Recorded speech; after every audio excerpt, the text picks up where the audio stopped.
कक्षा का विषय चल रहा है पुरुषार्थ सिद्धि उपाय। पुरुषार्थ सिद्धि उपाय जिसका जिन प्रवचन रहस्य कोश अपर नाम। भावार्थ क्या चल रहा है कि शुद्धोपयोग की प्रेरणा हेतु जीव को उपदेश करते हैं और शुद्धोपयोग अर्थात मुनि धर्म को अंगीकार करने में असमर्थता बतलाने वाले जीव को श्रावक धर्म का उपदेश करते हैं कि उसके भीतर सामर्थ्य पैदा हो मुनि धर्म अंगीकार करने की। ठीक इस हेतु से श्रावक धर्म का उपदेश करते हैं। तो इस श्रृंखला में सम्यक चारित्र अधिकार में अहिंसाणुव्रत की चर्चा चल रही है, जिसमें हिंसा दो प्रकार की है, ऐसा श्लोक नंबर 43 के माध्यम से आचार्य देव हमको समझा रहे हैं। तो श्लोक नंबर 43 और सीधा सीधा श्लोक के भाव को समझेंगे। ठीक, पहले श्लोक पढ़ते हैं।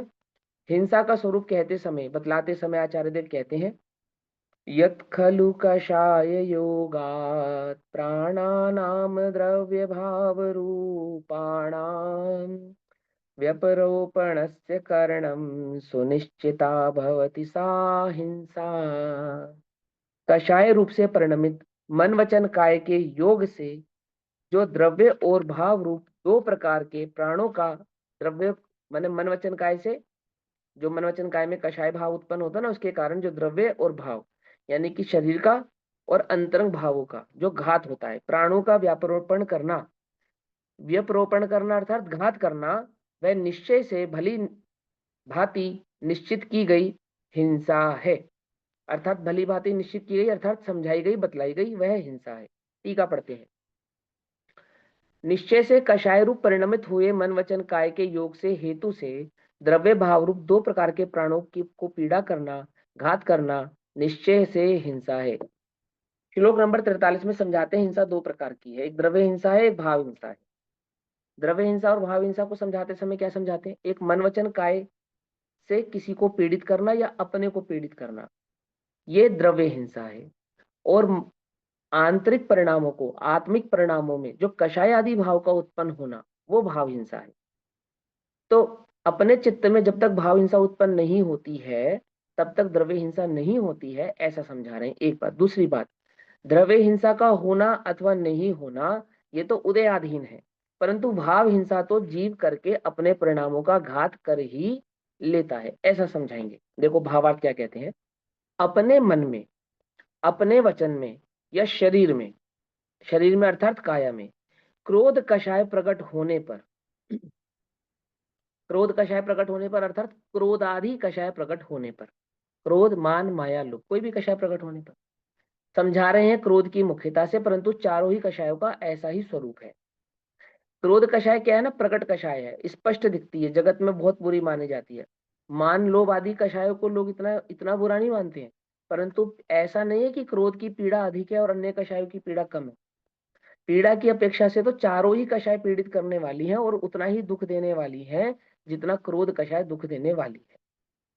कषाय जितनी तीव्र होगी उतनी पीड़ादायक दुख रूप होगी। कषाय की परिभाषा क्या है, कषाय की परिभाषा क्या है? जो आत्मा को कसे दुख दे। हाँ, जो आत्मा को कसे अर्थात दुख दे उसे कषाय कहते हैं। ठीक है ना, बाल बोध पाठमाला में आपने पढ़ा होगा। कसे अर्थात जैसे रस्सी से कसता है ना इंसान, तेज तेज रस्सी से बांधो, टाइट बांधो, टाइट कसना यानी कि टाइट करना। गला कस के पकड़ ले कोई तो कितनी पीड़ा होगी, कोई तेज बांधे रस्सी से आपको तो कितनी पीड़ा होगी, होती नहीं होती है। ऐसे ही कषाय क्या करती हैं, सांप की कुंडली जैसी कसती हैं आत्मा को। कसाओ यानी कि दुख देती है, पीड़ा पहुंचाती है। समझ में आई बातें? समझ में? अब बात यह है कि चर्चा जो तो चल रही है पाप की और आप बतला रहे हो हमें कषाय। चर्चा तो चल रही है अहिंसाणुव्रत की और आप हमें बता रहे हो कषाय। क्या कहा, आपको समझ में आई बातें? समझ? बोले हिंसा जो पाप है वह बिना क्रोध आदि कषायों के उत्पन्न हुए होता नहीं है। समझ में आई बात? जो हिंसा नामक पाप है, हिंसा, उस हिंसा के अंदर क्रोध आदि द्वेषादि भावों का होना अनिवार्य है। समझे? और मात्र द्वेष की अतिरेक में नहीं, राग की तीव्रता में भी हिंसा होती है। राग की तीव्रता में, राग की तीव्रता में हिंसा कैसे होती है? जिसको मांस आदि रसना इंद्रिय से तीव्र राग होता है, वह मांस आदि के भक्षण से रागी होने के कारण हिंसक हो जाते हैं। हो जाते नहीं हो जाते हैं? बोलो। जिन्हें रसना इंद्रिय से प्रेम है वही तो रात्रि भोजन आदि करने में तत्पर है। आलू बटा प्याज आदि खाने में कौन तत्पर है बोलो? जिन्हें रसना इंद्रिय से प्रेम है वही वही तत्पर है। तो खाली द्वेष ही हिंसा का कारण है ऐसा नहीं, राग भी हिंसा का कारण है। परंतु वो जो अपने प्रति रसना इंद्रिय के प्रति जो राग का परिणाम है वो अन्य जीवों के प्रति द्वेष का परिणाम है, क्रोध का परिणाम है। समझ में बात नहीं? समझ में? या उस स्थूलता से मोटा मोटा उदाहरण देके आपको समझाते हैं ताकि आपकी बात समझ में आए। क्या कहते हैं? अपने मन में, अपने मन में, इस मन में एक बात और सुनो ध्यान से सभी, उपयोग सबका यही है ना, है ना? ध्यान से समझ रहे हो ना? अब आप जितना अच्छा सुनोगे मैं उतना अच्छा सुनाऊंगा। क्या? समझे नहीं समझे? मैंने जितने उपयोग से आप पढ़ोगे तो मैं आपको उतने ही मनोयोग और उपयोग से पढ़ाऊंगा बात। अब तुम ऊपर ऊपर से पढ़ना चाहते हो तो मैं ऊपर ऊपर से पढ़ा दूंगा। देखो ध्यान से एक बात समझना, बहुत अच्छी बात समझाता हूँ आपको। मैं शरीर हूं या आत्मा हूं? कौन हूं मैं? मैं तो आत्मा हूं। और आत्मा के मन वचन काया होता है क्या? आत्मा के तो मन वचन काया नहीं होता है। तो आप हमें समझाते हो कि मन में, वचन में या शरीर में क्रोध कषाय। तो कषाय अगर मन वचन काया में है भी तो उससे मुझे क्या लाभ? मैं तो आत्मा हूं और मन वचन काया तो मेरे नहीं है ना? तो क्रोध यदि मन वचन काय में हो तो हो, बना रहो, मुझे उससे क्या लेना? समझ में आई बात नहीं समझ में आई? सही बात है ना या नहीं? तो यहाँ देखो ध्यान से समझना कि जब यहाँ कहा ना अपने मन में, अपने वचन में और अपने काया में, अब ये जीव तो सम्यक दृष्टि है क्योंकि हम सम्यक दृष्टि की अपेक्षा से चर्चा कर रहे हैं। और सम्यक दृष्टि जीव तो मन वचन काया को अपना मानता नहीं है। तो आप यहाँ पे अपने मन, अपने वचन और अपनी काया ऐसा क्यों कहते हो? ऐसा क्यों कहते हो, है ना? ये प्रश्न समझ में आया या नहीं समझ में आया? तो उत्तर ध्यान से समझना क्यों कहते हैं हम कि उपयोग का कर्ता जीव स्वयं है। उपयोग यानी कि ज्ञानोपयोग, दर्शनोपयोग। उपयोग जीव का अपना है, निजी परिणाम है, वो कोई बाहर का परिणाम नहीं है। उपयोग ही जीव है, जीव ही उपयोग है। क्या है उपयोग की परिभाषा? उपयोग जीवस लक्षणम। उपयोग जीव का लक्षण है ना? तो लक्षण से लक्ष्य यानी लक्षण से वस्तु भिन्न होती है या अभिन्न होती है? अभिन्न होती है। इसका मतलब हम उपयोग कहें या जीव कहे एक ही बात है। हम शक्कर कहें या मिठास कहें एक ही बात है ना? तो उपयोग जहां प्रवृत्ति करता है वही जीव की प्रवृत्ति कहलाती है, क्योंकि उपयोग और जीव दो अलग अलग नहीं है। तो जब जीव का उपयोग मन में प्रवृत्ति करता है तो कहलाता है जीव का मन। जब उपयोग वचन में प्रवृत्ति करता है तो कहलाता है जीव का वचन। और जब उपयोग काय में प्रवृत्ति करता है तो कहलाता है जीव की काय। ये वचन तो भाषा वर्गणा है, पुद्गल की वर्गणा है, ये मेरे नहीं है।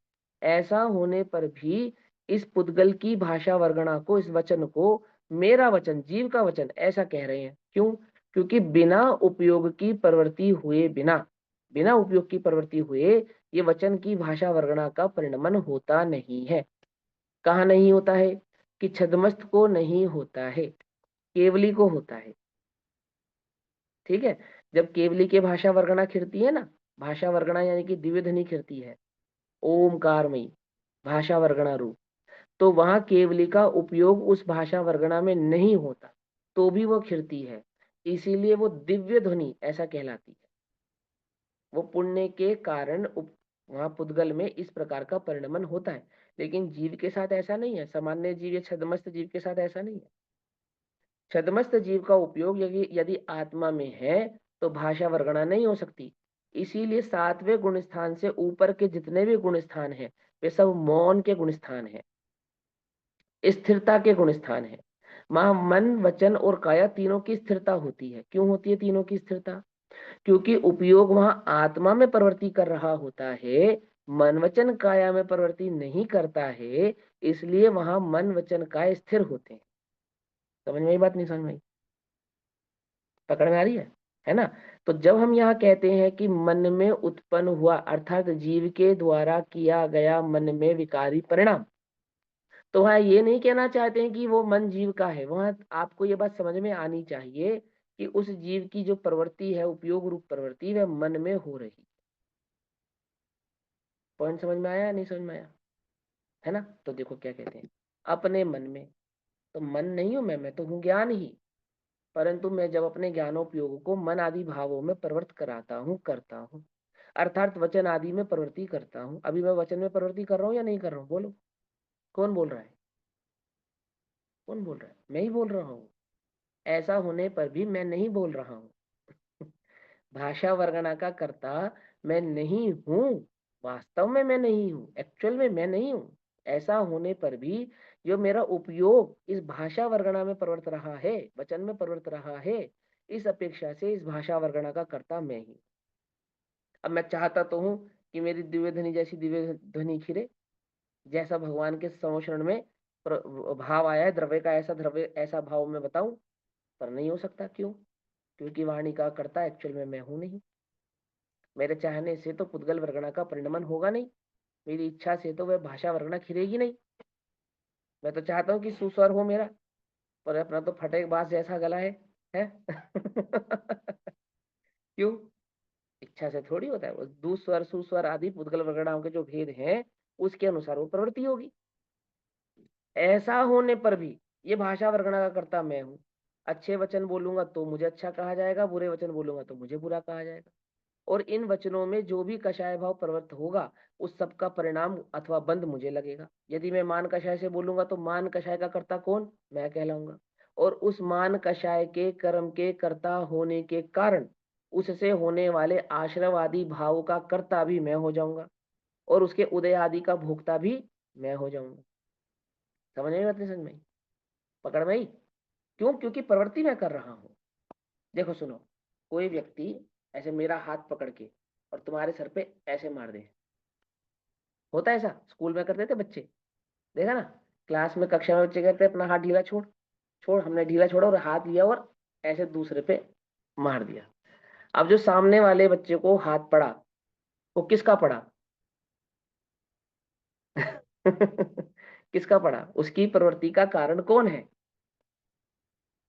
कौन है? कि दोनों है।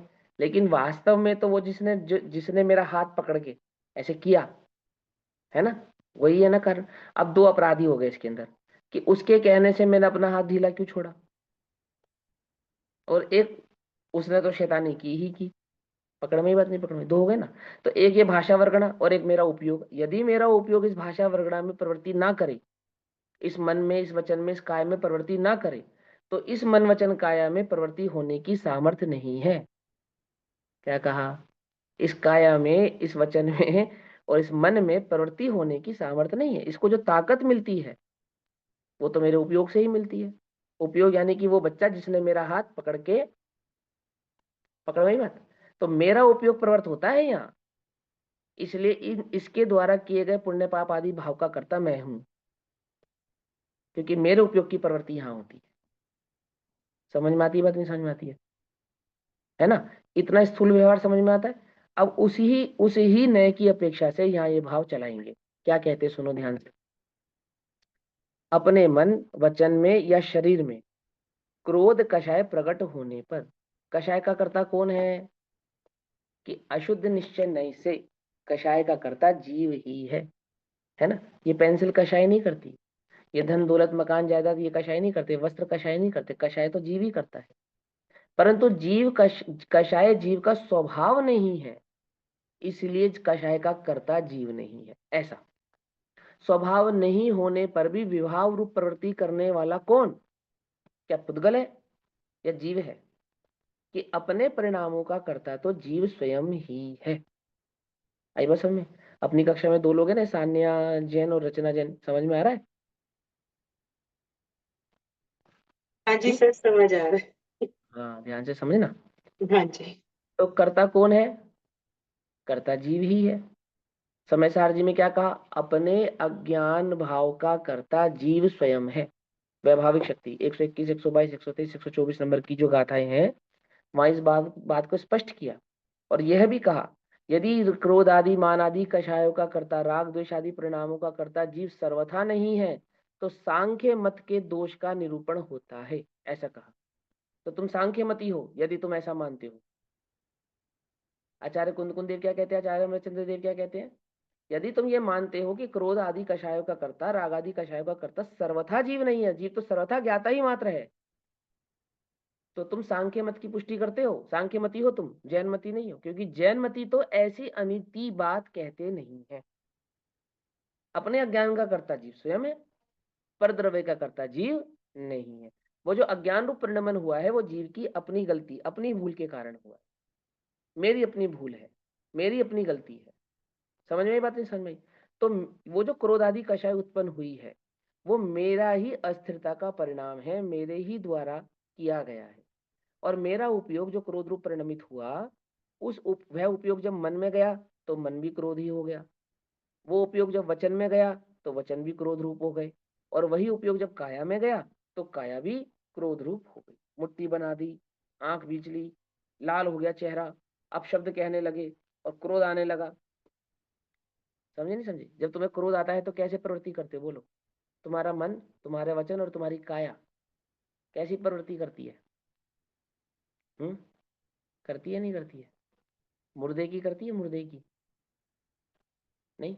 मुर्दे को कोई गाली दे, अपशब्द कहे, उल्टा सीधा बोले, आग में डाल देते हैं लोग उसको, उठा के जमीन में गाड़ देते हैं, तो वो गुस्सा नहीं करता? क्यों नहीं करता? अभी हम तुम्हें हल्का सा धक्का दे दें, कुछ अपशब्द कह दें, तो तुम गुस्सा करोगे या नहीं करोगे? बोलो। तो तुम, हम तो शरीर को कह रहे, तुमको नहीं कह रहे। तो कि भैया मैं नहीं कर रहा, शरीर ही गुस्सा कर रहा है, क्यों? ऐसा ही है ना? आपने शरीर को बोला है तो शरीर ही गुस्सा कर रहा है, मैं थोड़ी कर रहा हूँ। ऐसा नहीं है, ऐसा नहीं है। समझ में आ रही बात, नहीं समझ में आ रही है? तो देखो क्या कहते हैं, बहुत ध्यान से समझना। ये इतनी इतनी रूपरेखा क्यों बनाई? क्योंकि इसमें बोल्ड अक्षरों से एक लाइन लिखी है, वो समझानी है। ठीक, देखो क्या कहते हैं, अपने मन में, वचन में या शरीर में क्रोध कषाय प्रकट होने पर उससे प्रथम तो जब हमारे जब हमारा उपयोग कषाय रूप परिणमित होता है। अब देखो एक बात और समझो, बस छोटी सी एक बात और आप सीख जाओगे तो और काम हो जाएगा बढ़िया। छद्मस्त का जो उपयोग होता है ना, उपयोग यानी ज्ञान उपयोग और दर्शन उपयोग, छद्मस्त जीव का, वो मन वचन काया में से किसी एक पर होता ही होता है नियम से। कब तक? कब तक होता है?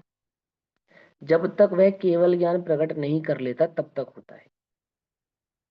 शुद्धोपयोग के काल में भी भले ही आत्मा का अनुभव हो रहा है, आत्मभाव से हो रहा है, आत्माधार से हो रहा है, आत्मा में हो रहा है, उस काल में भी उपयोग मन में स्थिर होता है, मनातीत नहीं होता है। मन का वेदन तो नहीं कर रहा, लेकिन वह मन में स्थित है। परंतु केवलियों का जो उपयोग है वो एकमात्र आत्मा में ही स्थित है, ऐसा वस्तु का स्वरूप है। समझ में आई बात, नहीं समझ में आई? पकड़ में आई नहीं?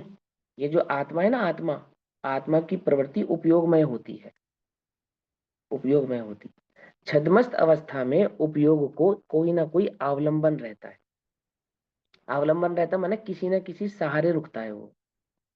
अगर वो वचन में प्रवृत्ति नहीं कर रहा है, काया में प्रवृत्ति नहीं कर रहा है, तो वह मन में प्रवृत्ति कर ही रहा है। ए तर्क वितर्क आदि जो शुक्ल ध्यान आदि आपने भेद पढ़े होंगे ना, तो वहां पे आपने सुना होगा कि द्रव्य का विचार, मन का विचार, जबकि वो तो शुद्ध उपयोग का काल है, 7वें 8वें 90 10वें आदि गुण स्थानों में, तो भी ऐसा कहा।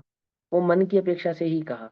अब वो मैंने वहां पर जहाँ पे ध्यान के स्वरूप को, संदर्भ को समझाया है, वहां पे डिटेल में ये बात समझाई है। यहाँ तो मुझे प्रासंगिक बात करनी है, तो इसलिए मैं वो बात यहाँ पर नहीं कहूंगा।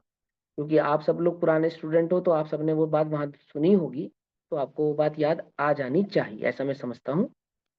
तो यहाँ क्या कहते हैं कि जो छद्मस्त जीव है उसकी प्रवृत्ति उपयोग की या तो मन, या तो वचन, या तो काया, तीनों में से एक जगह होगी ही होगी।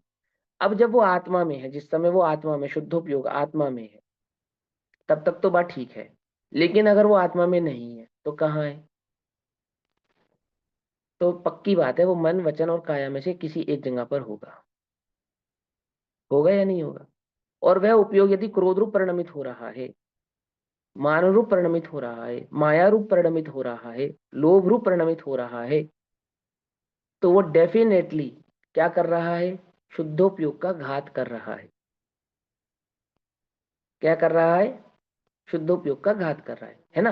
अब एक छोटी सी बात और समझ लो। जैसे इस वक्त आप लोग क्रोध, मान, माया, लोभ, इन चार कषायों में से कौन सी कषाय कर रहे हो?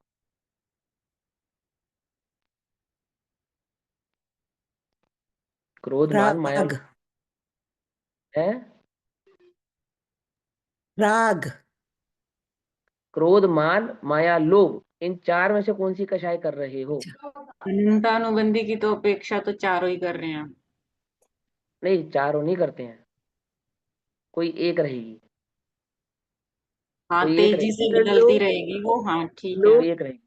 प्रश्न लोभ ये है कि लोभ इस वक्त आप क्रोध, मान, माया, लोभ लोभ, इन होगा। चार में से लोभ कौन सी कषाय कर रहे हो? लोभ कषाय लोभ। समझ में आ रही है तो कहो, नहीं समझ में आ रही मा, तो कहो नहीं कर रहे हैं। माया। मुझे लोभ क्या पता कौन सी कर रहे हो? मायाचारी कर रहे हो पढ़ाई करते समय? नहीं नहीं, तो मायाचारी में आप पढ़ रहे हो? अभी सर लोभ कर सकते नहीं। हैं कि हमें और अच्छे समझ आए, अच्छे से जाने इसको, और चलो ये भी समझ में मोक्ष आती की है बात। प्राप्ति हो, तो एक तो लोभ तुम्हें कर लग रहे रहा है कि तुम लोभ कर रहे हो, ऐसा फील हो रहा है जैसा लोभ कषाय में फील होता है? हैं। सर, नहीं हो रहा अभी ना? अभी तो ये चारों कषाय नहीं है सर। हाँ, अभी ये समझो ध्यान से। अब ध्यान से समझना बहुत है ना। ये बात अगर तुम्हें समझ में आ गई ना, तो तुम्हें करना न्यू का और ये जो अभी आगे हम पढ़ेंगे सारा भाव जो हिंसा का, ये ऐसे समझ में आएगा बिल्कुल हाथ पे रखे आंवले जैसा। ये बात अगर समझ ली, और छोटी सी बात है, 8-9 वर्ष के बच्चे को भी समझ में आ जाएगी, इतनी छोटी सी बात है। बस तुम्हें अपना उपयोग कितना सूक्ष्म करना है, जितना सुई में धागा डालते समय करते हो, बस उतना सा कर लोगे तो बात समझ में आ जाएगी।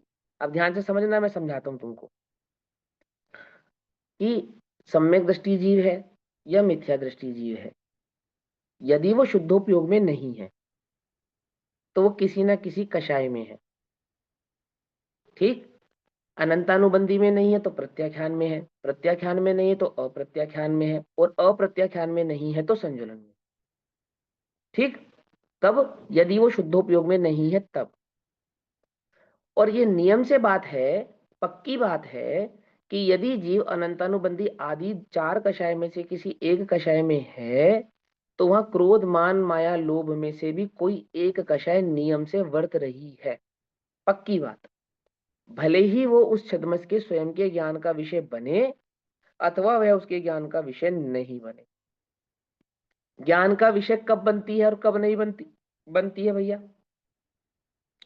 कि जब लेश्याओं में तीव्रता होती है तो वही कषाय छद्मस के ज्ञान का विषय बनती है, और जब लेश्याओं में मंदता होती है तो कषाय ज्ञान का विषय नहीं बनती है। जैसे फॉर एग्जाम्पल, इस वक्त मान के चलो मैं मिथ्या दृष्टि जीव हूं, मुझे सम्यक दर्शन की उत्पत्ति नहीं हुई है, तो इस काल में मैं अनंतानुबंधी के उदय वाला हूं। एक बात। और अनंतानुबंधी का मात्र कोरा अनंतानुबंधी का उदय नहीं है, इस वक्त भी कोई ना कोई एक कषाय, क्रोध, मान, माया, लोभ, इन चार में से किसी एक कषाय का मुझे उदय भी है साथ में। लेकिन लेश्याओं में क्या है? मंदता होने के कारण, लेश्याओं में मंदता होने के कारण, जिसको कहते हैं पीत, पद्म, शुक्ल, इन तीन में से कोई एक लेश्या होने के कारण वो जो क्रोध, मान, माया, लोभ है, वो ऐसे उजागर नहीं है कि जगत मुझे या मैं स्वयं खुद को क्रोध, मान, माया, लोभ में से किसी एक कषाय वाला मानूं। इतनी तीव्र नहीं है वो, पर है, पक्की बात है। और क्या कहते हैं आचार्य कि यदि तू शुद्धोपयोग में नहीं है तो किसी एक कषाय में है, और यदि तू कषाय में है तो वह कषाय शुद्धोपयोग की घातक है, शुद्धोपयोग का घात कर रही है। पकड़ में ही बात। और ये जो शुद्धोपयोग का घात हो रहा है ना, बोले हाँ, बोले इसी का नाम हिंसा है। तुम आत्मा का अनुभव कर रहे हो या नहीं कर रहे हो? कि नहीं कर रहे हैं, तो तुम हिंसा कर रहे हो, ऐसा कह रहे हैं, हिंसा कर रहे हो। अब यहाँ जो हमें समझाया बस इतना कि यदि कषायों की तीव्रता में हो और शुद्धोपयोग नहीं कर रहे हो तो हिंसा कर रहे हो। लेकिन अगर कषायों की मंदता भी है, आप कहो कि मैं तो क्रोध नहीं कर रहा, तो हिंसा नहीं कर रहा ना। बोले क्रोध नहीं करना काली काफी नहीं है, क्रोध नहीं करने के साथ साथ शुद्धोपयोग करना ये होना चाहिए। और यदि शुद्धोपयोग नहीं हो रहा है तो हिंसा ही हो रही है। और हिंसा हो रही है तो वो पक्की बात है किसी ना किसी कषाय रूप होगी, या तो वो क्रोध रूप होगी, या तो वो मान रूप होगी, या तो वो माया रूप होगी, और या फिर वो लोभ रूप होगी। और आपको क्या लगता है कि चारों कषायों में से कोई एक ही रहती है? तो ऐसा नहीं है, बदलती रहती है। जैसे फॉर एग्जाम्पल आप कहो भैया बहुत बढ़िया समझ में आया, तो वही उसी समय मुझे क्या होगी, मान कषाय होगी। अंतरंग में आप हो, आपने कोई क्वेश्चन एक से ज्यादा बार पूछ लिया तो अपने आप ही मुझे क्रोध कषाय हो गई, भले ही वो मेरे चेहरे पे नहीं आई, भले ही वो मेरे शब्दों में नहीं आई, लेकिन अगर मैं अनंतानुबंधी वाला हूं तो ये बात पक्की है कि परिणामों में हल्की सी तेजी भी क्रोध का ही मापक है। अरे यार मैं समझा रहा, तुम्हें समझ में नहीं आता? और तुम्हें समझ में आया? देखा, ऐसा ही हमेशा समझाता रहो, ऐसे ही तुम हमारी तारीफ करते रहो, लोभ कषाय। ऐसे ही तुम समझते रहो, ये भी लोभ कषाय है। समझ में आई बात? नहीं समझ में आई? तुम्हें भी लगे अरे भैया आज की कक्षा मजा आ गया, रोज ऐसी कक्षा लो, लोभ कषाय।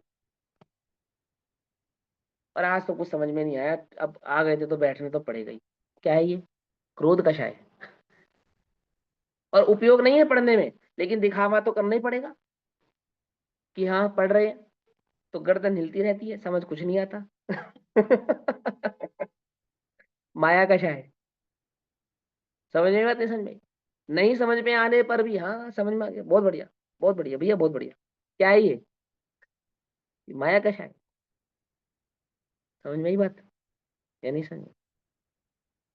और ज्वाइन हो गए और गायब हो गए कि हम क्लास में तो थे क्या? ये भी माया कषाय। समझ में आई बात? नहीं समझ में? क्रोध मान माया लोग प्रवृत्ति हो रही है। किसको धोखा दे रहे हो?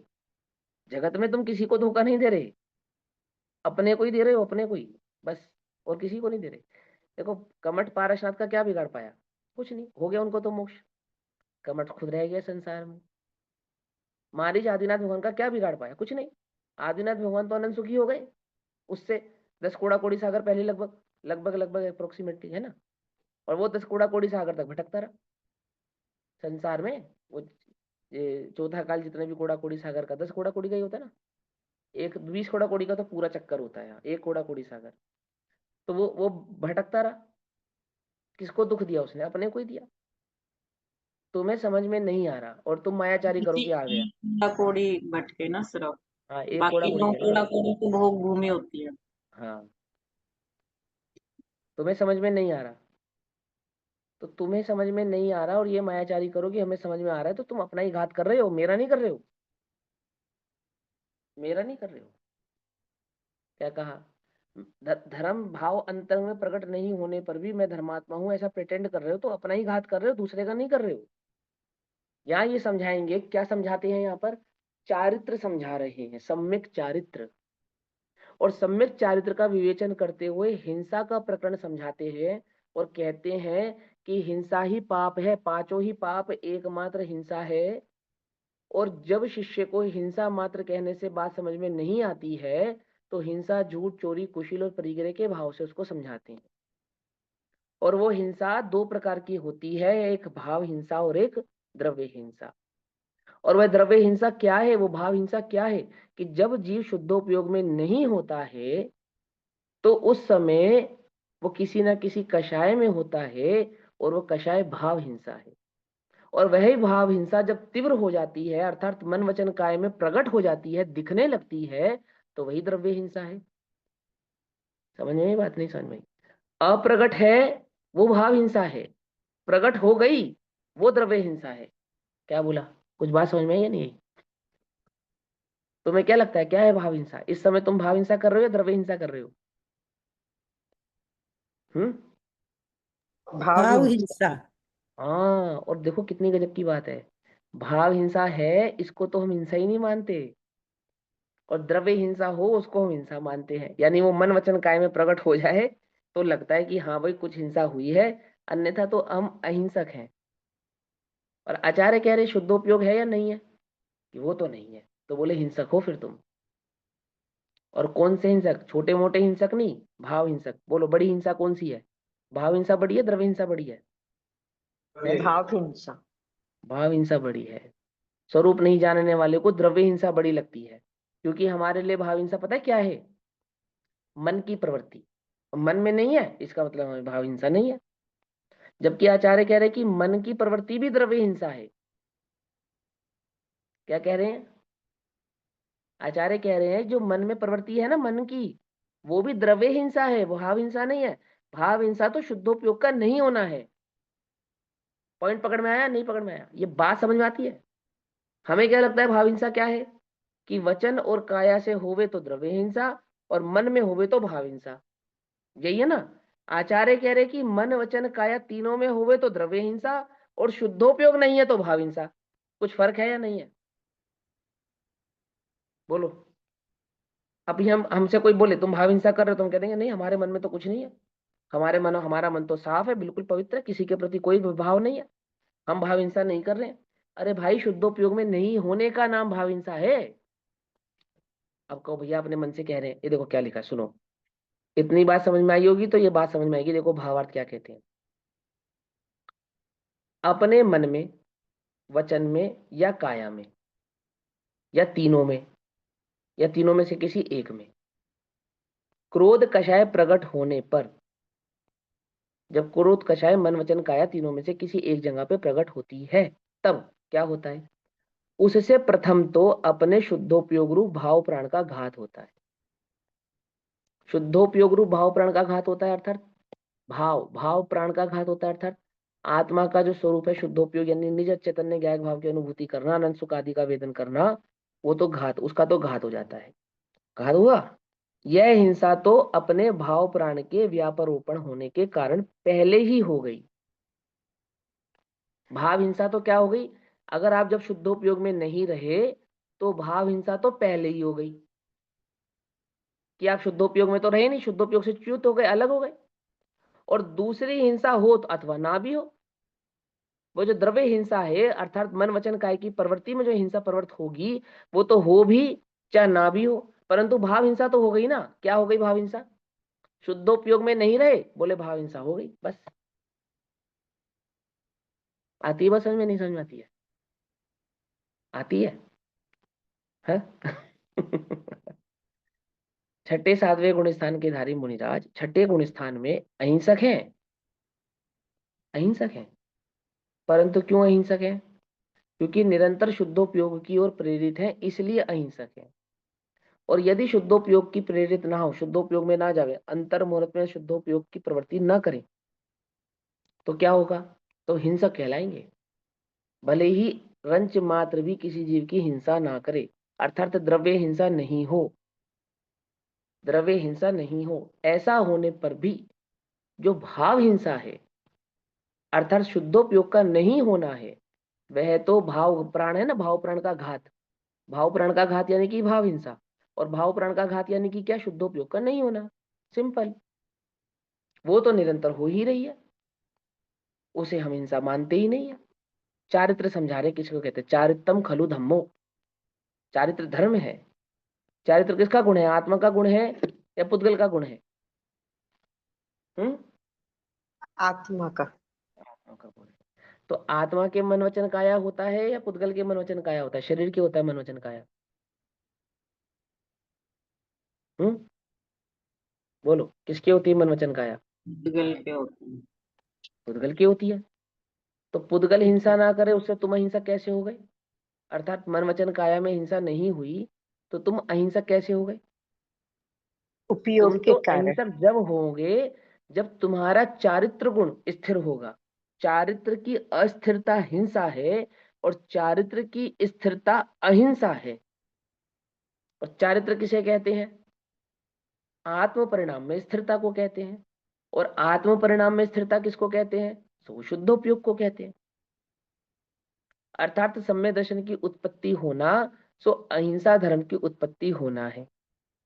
अर्थात अप्रत्याख्यान प्रत्याख्यान कषाय आदि का अभाव होना सो वह अहिंसक आचरण की ओर प्रेरित होना है, अर्थात अणुव्रत आदि महाव्रत आदि परिणाम है।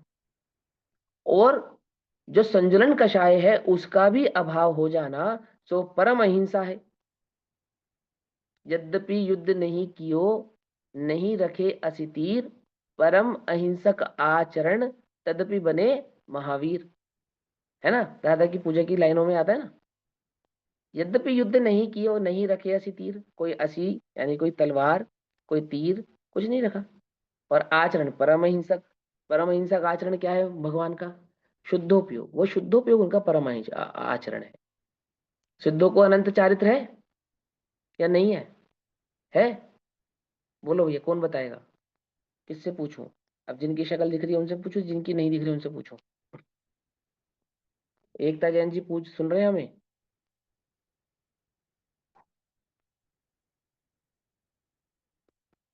हाँ जी, मैं सुन रही हूँ आपकी। हाँ बताओ मुझे, सिद्धों को चारित्र है या नहीं है? अभी तो जी मैं आपको सही बताऊं, मुझे ज्यादा कुछ समझ में नहीं आ रहा है। मैं कोशिश कर रही हूँ थोड़ा थोड़ा समझने की। तो कई सारे वोकेबुलरी के वर्ड्स हैं जो मुझे समझ में नहीं आते हैं अभी। अच्छा तो अच्छा, इसीलिए कोई मैं बात सिर्फ सुनती हूँ अभी इस टाइम पर खाली। नहीं। अच्छा अच्छा अच्छा, कोई बात नहीं, कोई बात नहीं, कोई बात नहीं। स्वाध्याय नया नया, अभी नया नया हाँ ज्वाइन जी, किया अभी आपने? मेरे को ना 10 एक दिन ही हुए हैं सुनते हुए। कोई तो अभी बात नहीं, कई सारे शब्द मुझे समझ में नहीं आते हैं। कोई बात नहीं। चारित्र नाम तो सुना है ना? हाँ जी, हाँ जी। चारित्र का मतलब क्या समझते हैं आप? चारित्र का मतलब मुझे ये समझ में आता है कि आपके जो भाव होते हैं, जो भी अच्छे भाव आप रखते हो या अच्छे भाव जो अच्छे नहीं भी हैं, वो सब हम्म, आपका चरित्र बनाते हैं। हाँ वो आपका सब चरित्र करता है, ठीक है, कोई बात नहीं। लोक में चारित्र माने आचरण, हम्म। और आचरण माने मन वचन काया की प्रवृत्ति। तो अच्छा। सिद्धों को तो मन वचन काया नहीं है, हम्म। तो हम सिद्धों को चारित्र माने या नहीं माने? है ना? लोक के हिसाब से तो फिर अलग हो गया ना नहीं, ये। हाँ नहीं होगा ना, लेकिन चारित्र होता है उनको, अनंत चारित्र प्रकट हुआ, हाँ। अनंत दर्शन, अनंत सुख, अनंत वीर, अनंत चारित्र, ऐसा प्रकट हुआ उनको। तो हम्म। वहां उनका अनंत चारित्र भाव क्या है? कि आत्मा का जो चारित्र गुण है, उस चारित्र गुण की स्थिरता का नाम चारित्र है, और उसकी अस्थिरता का नाम अचारित्र है। अर्थात आत्मा अपने आत्म भाव में स्थिर हो जाए तो वह चारित्रवान है, और यह आत्मा हम्म। अपने आत्म भाव में स्थिर नहीं होता है तो वह अचारित्र है। ऐसा समझा रहे हैं, है ना? अच्छा। तो क्या कहते ठीक। हैं कि सिद्धों के अनंत चारित्र क्यों है? क्योंकि सिद्ध निरंतर अपने आत्म भाव में स्थित है, निरंतर। तो वे क्या हो गए? वे परम अहिंसक हो गए। पकड़ में ही बात नहीं, पकड़ में ही। ऐसा। तो अब देखो क्या कहते हैं, पश्चात कदाचित तीव्र कषाय रूप होने पर क्या होता है? देखो, जब कषाय की मंदता होती है तब मन वचन काया में कषाय की प्रवृत्ति दिखाई तो नहीं देती, पर होती तो है। लेकिन जब वह कषाय तीव्र होती है तब क्या होता है? तीव्र कषायों के समय में क्या होता है? तो क्या कहते हैं देखो, पश्चात कदाचित तीव्र कषाय रूप होने पर अपने दीर्घ श्वास आदि से, ऐसे गुस्सा आता है एकदम, होता है ना, सांसें फूलने लगती है, लंबी लंबी चलने लगती है, तेज गुस्सा आया। तो जब कषाय तीव्र होती है, क्रोध तीव्र होता है, तो क्या होता है? श्वास तेज होने लगती है, लंबी लंबी और गहरी होने लगती है, ऐसे, है ना? अथवा हाथ पैर से मुट्ठियां कस जाती हैं, अंग कस जाते हैं, चेहरा लाल हो जाता है, हाथ पैर से अपने अंग को पीड़ा उत्पन्न करे। दूसरे को तो कर पाए नहीं कर पाए, अपने अंग को तो उस समय पीड़ा हो रही है।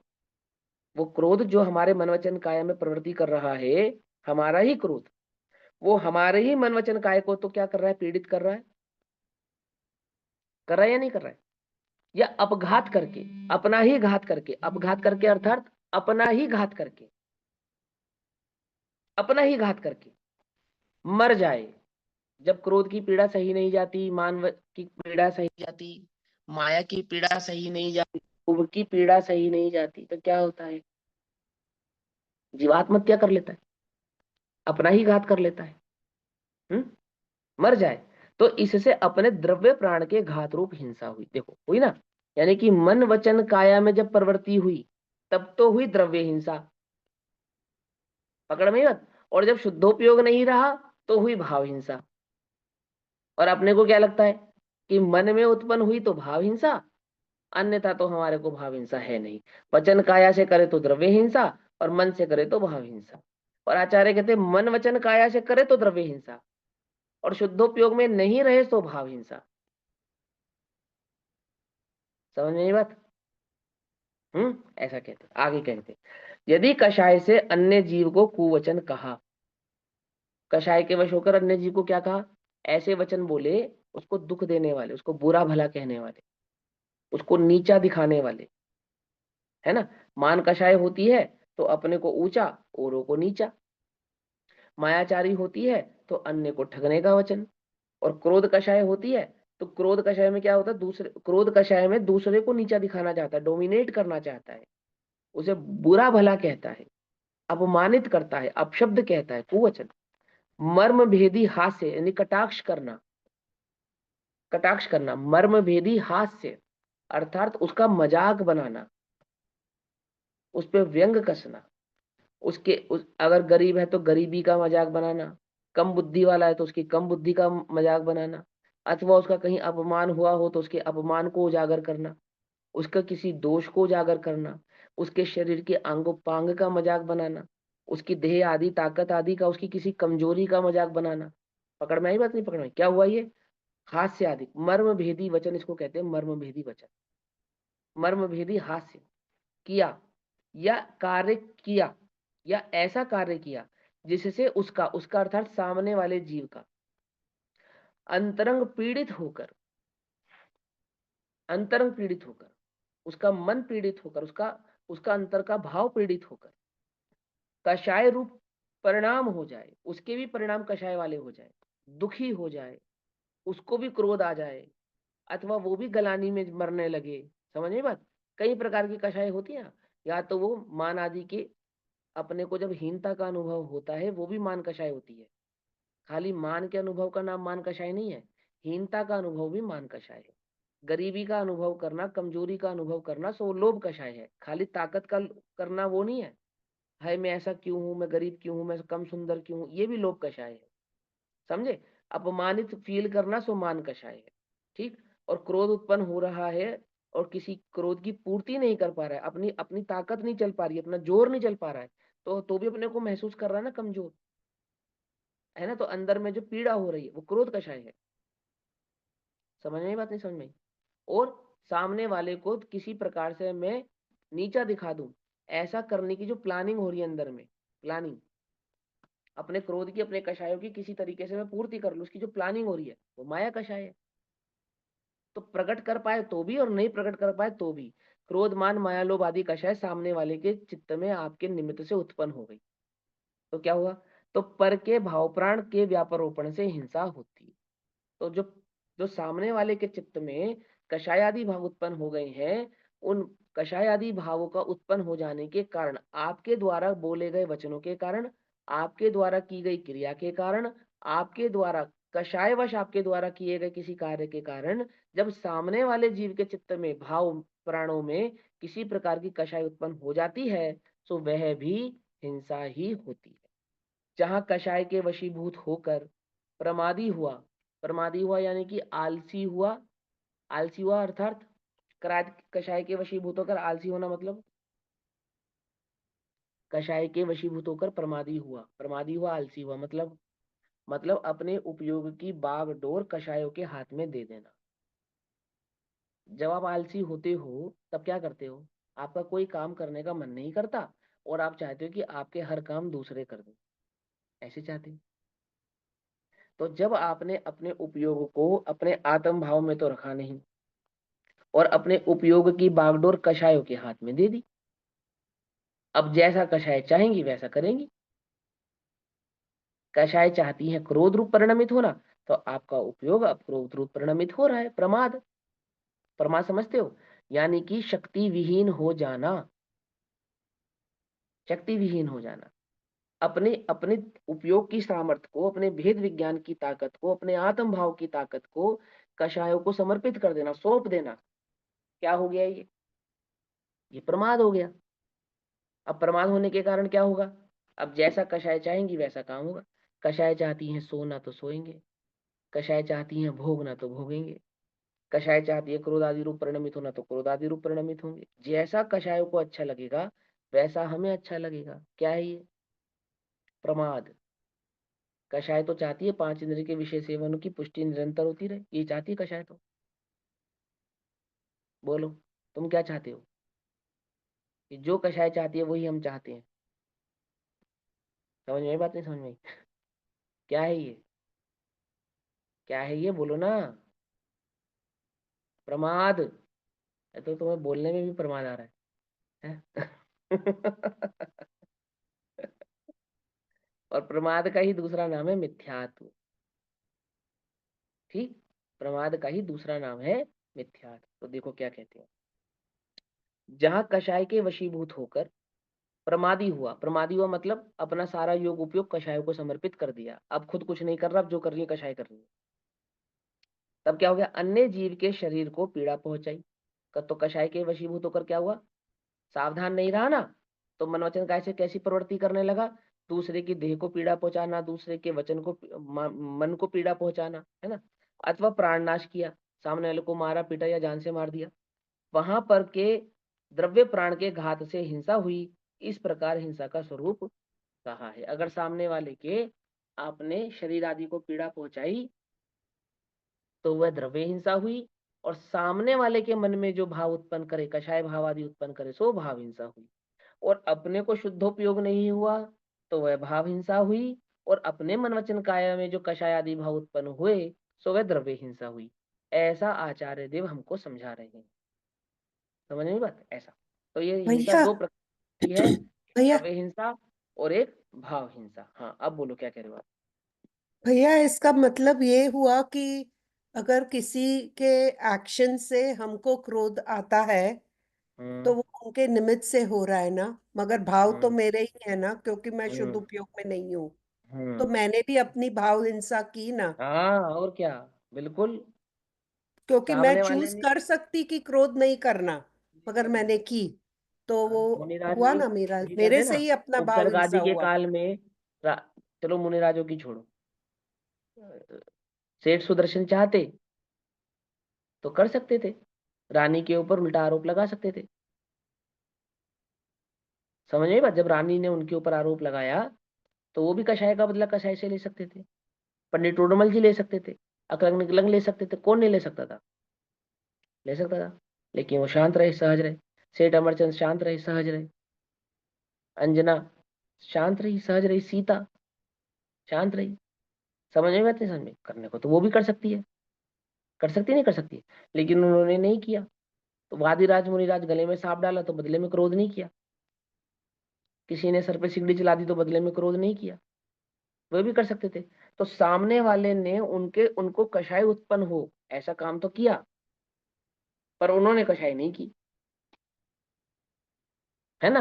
पर यहाँ दो तरफा बात समझा रहे हैं, आपको ये समझा रहे हैं कि आप ऐसा काम मत करना। भले ही सामने वाले को जो कषाय आदि भाव उत्पन्न होंगे वो उसकी स्वयं की अस्थिरता के कारण होंगे, तो भी यदि आप इस प्रकार का कोई कार्य करते हैं और उसको भाव उत्पन्न होता है तो उसका तो जो पाप उसको लगेगा वो तो लगेगा ही, लेकिन आपके द्वारा किए गए निमित्त आप उसके निमित्त बने तो आप भी उस हिंसा के भागीदारी हैं। आप भी वो द्रव्य हिंसा और भाव हिंसा के भागीदारी हैं। क्योंकि आप शुद्धोपयोग में होते तो आपको ऐसा परिणाम ही नहीं होता। आप शुद्धोपयोग में नहीं थे इसीलिए आपको ऐसा परिणाम हो। तो भाव हिंसा तो आपने की, और प्लस भाव हिंसा के साथ साथ हिंसा की तीव्रता हुई, अर्थात वो मन वचन काय में भी प्रकट हुई, तो आपने अपने को अधिक पीड़ा पहुंचाई, तो आपने अपनी भी द्रव्य हिंसा की, और उसी द्रव्य हिंसा के प्रमाद के वशीभूत होकर आपने सामने वाले को भी दुखी करना चाहा। तो वह हिंसा भी आप ही के द्वारा की गई होने से वो आप ही के द्वारा की गई द्रव्य और भाव हिंसा है, ऐसा कह रहे हैं।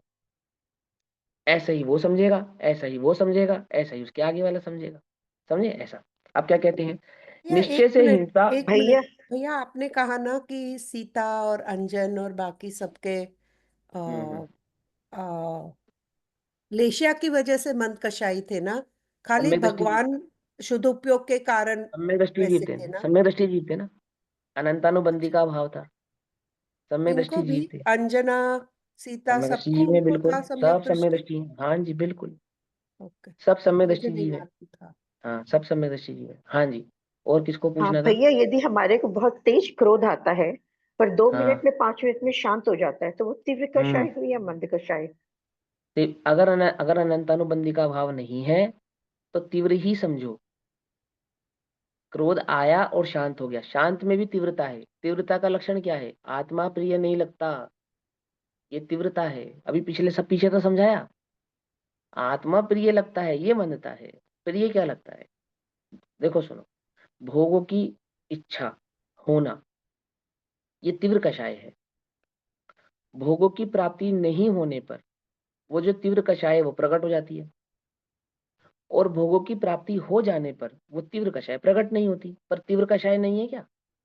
एक एक जहरीले सांप ने आपको इसीलिए नहीं डसा क्योंकि आपने उसको दूध पिलाया, तो अब वो जहरीला नहीं है ना? जहरीला नहीं है ना?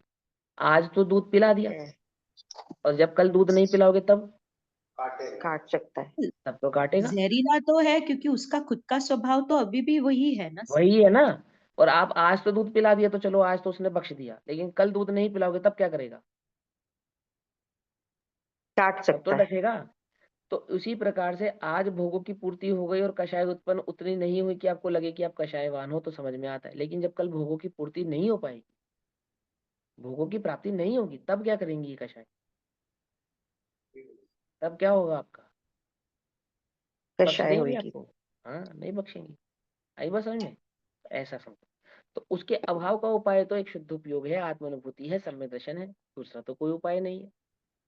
ऐसा समझा रहे। फिर निश्चय से हिंसा और अहिंसा का लक्षण कहते हैं। निश्चय का मतलब होता है वास्तव में हिंसा किसको कहना, वास्तव में अहिंसा किसको कहना।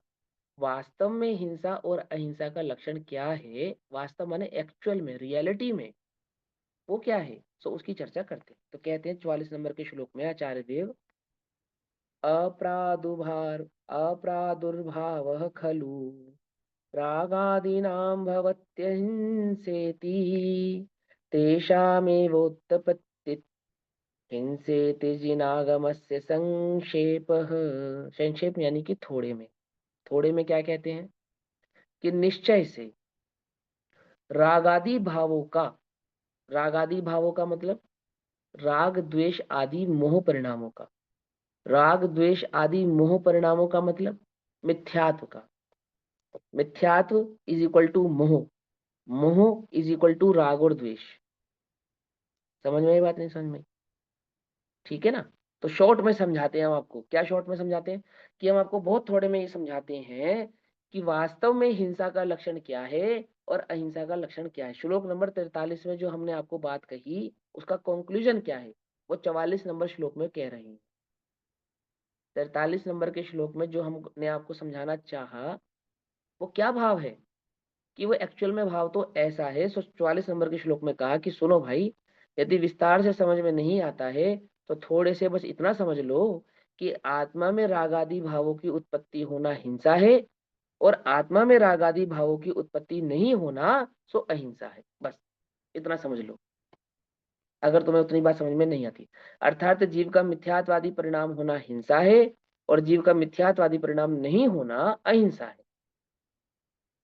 देखो क्या कहते हैं, निश्चय से रागादि भावों का प्रकट न होना, रागादि भावों का प्रकट न होना, अप्रादुर्भाव प्रकट नहीं होना, यही अहिंसा है, और उन रागादि भावों का उत्पन्न होना ही हिंसा है। ऐसा जैन सिद्धांत का संक्षेप निचोड़ है, संक्षेप सार है। बस जैन सिद्धांत एक बहुत छोटी सी बात कहता है कि यदि परिणामों में राग द्वेष आदि भाव है तो वो हिंसा है, और परिणामों में राग द्वेष भाव नहीं है तो अहिंसा है। और अगर परिणाम राग द्वेष भाव रूप परिणमित नहीं है तो वे शुद्धोपयोगी होंगे, और यदि वे शुद्धोपयोगी नहीं है तो वे राग द्वेष रूप ही होंगे। छल ग्रहण मत करना कि नहीं भैया हमारे को तो कोई राग द्वेष नहीं है, कि मंद कषाय भी राग द्वेष ही है। नहीं होने का तो एकमात्र लक्षण शुद्धोपयोग है। समझे? राग द्वेष नहीं होने का जो लक्षण है वो क्या है? वो वीतराग भाव है। वीतराग भाव है म्हणजे क्या? वीतराग भाव है अर्थात शुद्धोपयोग। समझ में आई बात? तो क्या कहते हैं, टीका पढ़ते हैं। अभी वैसे समय हो गया, एक पैराग्राफ पढ़ते हैं इसका। क्या कहते हैं? खलु रागादि नाम अप्रादुर्भावः इति अहिंसा भवति। अर्थात निश्चय से, निश्चय से मतलब समझ में आता है ना? खलु प्राकृत में कहा, संस्कृत में कहा निश्चय, हिंदी में कहते हैं वास्तव, इंग्लिश में कहते हैं रियलिटी, एक्चुअलिटी। ठीक है ना। तो क्या कहते हैं, निश्चय से रागादि भावों की उत्पत्ति नहीं होना, इतनी मात्र ही अहिंसा है। अब ये रागादि भावों की उत्पत्ति नहीं होना मतलब क्या, तो देखो बोल्ड अक्षरों में कहते हैं कि रागादि भावों की उत्पत्ति नहीं होना अर्थात अपने शुद्धोपयोग रूप प्राणों का घात रागादि भावों से होता है। अर्थात जब जीव शुद्धोपयोग में नहीं होता है तो रागादि भाव उन्हीं को कहते हैं, और शुद्धोपयोग में है तो फिर वो रागादि भाव नहीं है। सिंपल। तो कहते अपने शुद्धोपयोग रूप प्राणों का घात रागादि भावों से होता है, इसलिए रागादि भावों का अभाव होना ही अहिंसा है। यानी कि इसका अपोजिट क्या हो गया, शुद्धोपयोग का होना ही अहिंसा है। हो गया ना, इसका अर्थ सीधा सीधा अर्थ हो गया ना। आदि शब्द से, आदि शब्द से, आदि शब्द से अर्थात क्या कहा, आदि शब्द से अर्थात राग आदि, राग आदि। तो राग में जो आदि शब्द है उसका क्या अर्थ है, आदि शब्द से राग द्वेष मोह काम क्रोध मान माया लोभ हास्य शोक भय जुगुप्सा प्रमाद आदि समस्त विभाव भाव जान लेने चाहिए। और इन समस्त भावों को यदि शॉर्ट में कहें तो क्या कहेंगे, दर्शन मोह और चारित्र मोह, ऐसा जान लेना चाहिए। ठीक, इनके लक्षण कहते हैं। अब ये जो आदि शब्द से राग द्वेष मोह आदि भाव कहे ना, तो इनके लक्षण कहते हैं, उन लक्षणों को यहाँ पर समझाते हैं। तो अभी तो समय हुआ, बाकी चर्चा समय अनुसार करेंगे। तब तक के लिए सभी को जय जिनेन्द्र। ओम नमः सिद्धेभ्यः। निज निधि निज में बताई यह अनंत उपकार है, उसके लिए जिनवाणी माँ को वंदना शत बार है। नमो हरिहंताणम नमो सिद्धाणम।